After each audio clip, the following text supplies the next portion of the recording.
ناظرین و سامعین السلام علیکم۔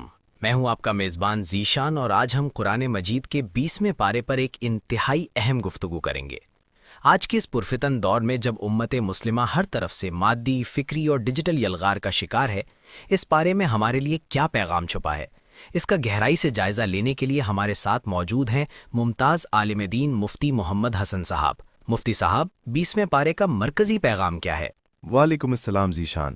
20ویں پارے کا اگر ہم تحقیقی مطالعہ کریں تو اس کا مرکزی مضمون باطل کی ظاہری طاقت کے مقابلے میں اللہ کی مخفی تدبیر اور حکمت ہے۔ اس پارے میں سورۃ القصص کے اندر فرعون کی ناقابل تسخیر سمجھی جانے والی طاقت اور تکبر کا ذکر ہے، لیکن اللہ کی حکمت دیکھیے کہ جس بچے کے خوف سے فرعون نے ہزاروں معصوم جانیں لے لیں، اللہ کی تدبیر نے اسی بچے یعنی حضرت موسیٰ علیہ السلام کی پرورش خود فرعون کے محل اور اسی کے دسترخوان پر کروائی۔ یہ ہمیں سکھاتا ہے کہ کائنات کا اصل بادشاہ اللہ ہے، اور باطل کی ظاہری ہیبت سے مروب ہو کر کبھی مایوس نہیں ہونا چاہیے۔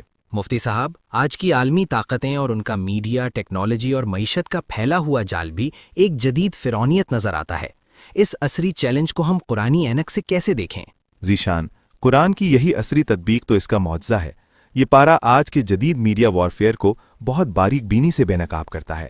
فرعون نے حق کو دبانے اور عوام کو دھوکہ دینے کے لیے حامان کو ایک انتہائی بلند محل یعنی صرح بنانے کا حکم دیا تھا۔ مفسرین کے مطابق یہ دراصل اس دور کا میڈیا ہاؤس تھا جس کے ذریعے اس نے سائنسی تحقیق کا ڈرامہ رچا کر اللہ کے وجود اور سچائی کو جھٹلانے کی کوشش کی۔ آج کا digital propaganda, fake news, deep fake اور سنسنی خیزی بالکل اسی فرعونی اور قارونی پروپیگنڈے کی جدید شکل ہے۔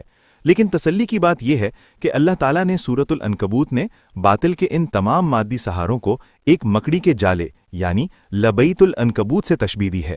باطل کا یہ ڈیجیٹل نیٹ ورک بظاہر کتنا ہی پیچیدہ کیوں نہ ہو، در حقیقت یہ نہایت کمزور ہے اور حق کی ایک مضبوط دلیل کے سامنے ہوا میں اڑ جانے والا ہے۔ بے شک باطل کی بنیاد کمزور ہے، لیکن مفتی صاحب، موجودہ حالت زار میں امت مسلمہ اور خاص طور پر ہمارے نوجوانوں کے لیے اس پارے کی روشنی میں کیا عملی لائحہ عمل ہے؟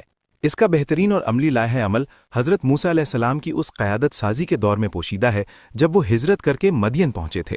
وہاں ان کے کردار میں دو عظیم صفات نمایاں تھیں جنہیں قرآن نے القوی الامین قرار دیا ہے۔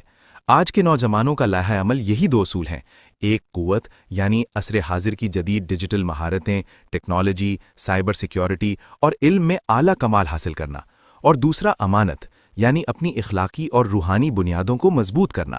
نوجوانوں کو چاہیے کہ وہ باطل کے اس مکڑی کے جالے اور سوشل میڈیا کے جھوٹے دباؤ یعنی کینسل کلچر سے خوفزدہ نہ ہوں۔ لغو بحثوں اور فیک نیوز کا حصہ بننے کے بجائے علم اور تحقیق پر مبنی مثبت مواد تخلیق کریں۔ جب ہم اپنی صلاحیتیں اور کردار مضبوط کر کے کھڑے ہوں گے تو اللہ کی نصرت ہمارے قدم چومے گی۔ ماشاءاللہ، کتنی خوبصورت اور جامع بات ہے۔